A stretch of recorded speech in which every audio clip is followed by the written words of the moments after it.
Good afternoon. It's race 7. I thought I'd get this out a little bit earlier. I didn't really like the beginning of the card, but good luck if you're playing the pick 6. It's I think there was about a $60,000 carryover. Mandatory payday at fairgrounds. Everything must go. It's the last day. Um, Great stakes racing though. They have 12 races. I love it that they do this. Jose Ortiz wins the leading jock. Joe Sharp, leading trainer. Been a good meet, been fun. Love doing this. They got about 4 minutes to post. They have a little bit of preference in the next race, so that's where I would really play here. I play the 1-4 into the 3 daily double. The next race we'll talk about it. It's just not a great one in my mind. I thought that here with Wap Curve, Justin Genzone, J Love rides. I mean, the speed of the race and dropping out of much tougher strength of race. I think will be tougher here on the front end. State bred Justin Genzone do well, current favorite, but into the 3 horse in the next race from the 1 and 4, I think we were getting about 10-1, so about 5-1 each way. Didn't have a preference over either. I thought the 4 would be tough here, and then Jose Ortiz having a big day, big meet the whole time. I thought that Tap Galore could probably improve off those back-to-back wins, 52 and 58. One easy, kind of stuck in the pace by 4 and 5 lengths. So it had faced this group and run okay in prior efforts. So might be able to improve Jose right for Gelner. And then into I thought the single of the pick 6 could either be in race 8 with the 3 and Stellify, a 7-2 morning line and even money here. Florent Giroux rides for Brad Cox, and I know it's main special, but this horse ran really well in the 56 last out. You can see broke well, had just a fine trip, was kind of in between at times and ran unwillingly. So is bred for the turf. You can see here, turf or dirt, bred to go to churn. Should be fine. Not in the picks, but is the top win percent. I thought could be a single. It should get a good trip. When you look on the race sim, it's really between the 1, 3, 6, 9, in my opinion. I didn't like the one on the move to the turf.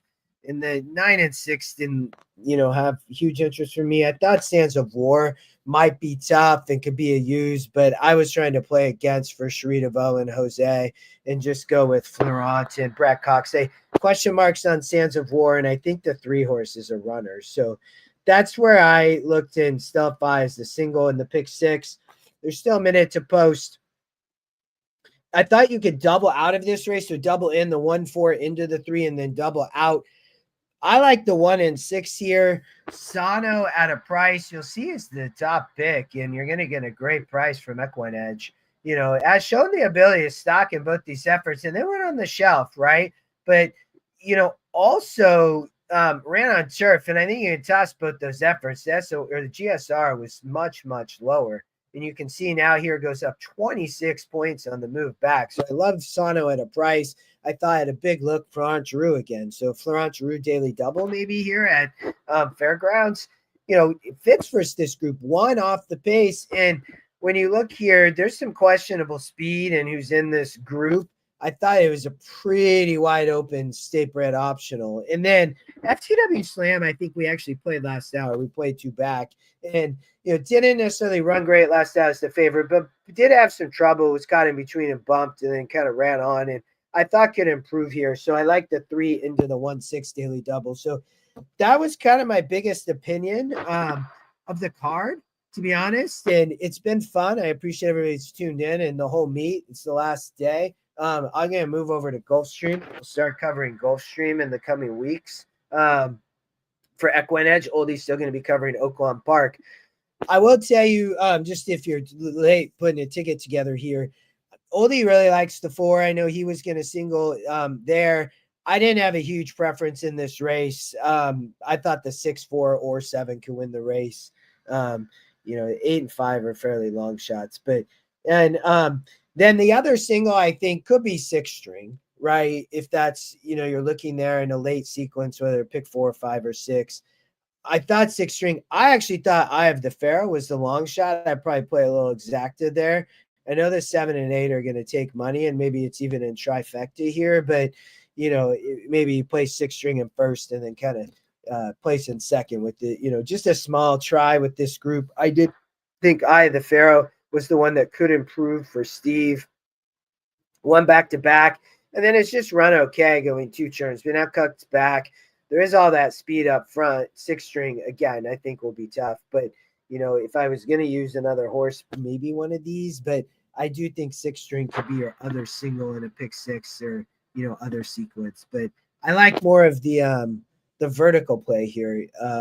Again, with the 12 at a little bit of a price and the try with the others. So, and then in the last, I didn't have huge preference. So, I think you can narrow to some of these. The pace could fall apart. The two could win the race. That was one angle I saw. I think a horse like the 6 could win. So I didn't have a huge preference at the end, but they're about to go for race 7. So I'll let you all go. Good luck. We'll be back again just with a different track. It's been fun. Thanks, Scotty and the whole crew for, following along, and everybody who tunes in every day. And I've been sick, so you kind of hear that. But it's been fun. Have a good rest of your Sunday. Have a good evening. Have fun watching basketball. And good luck here at the end of the card. Again, my best bet was really race 7 here, 1-4 into the 3 daily double. And then, thanks, Patrick. And then daily doubling out of race 8 with the 3 into the 1 and 6. So, all right. Good luck. Jet soon.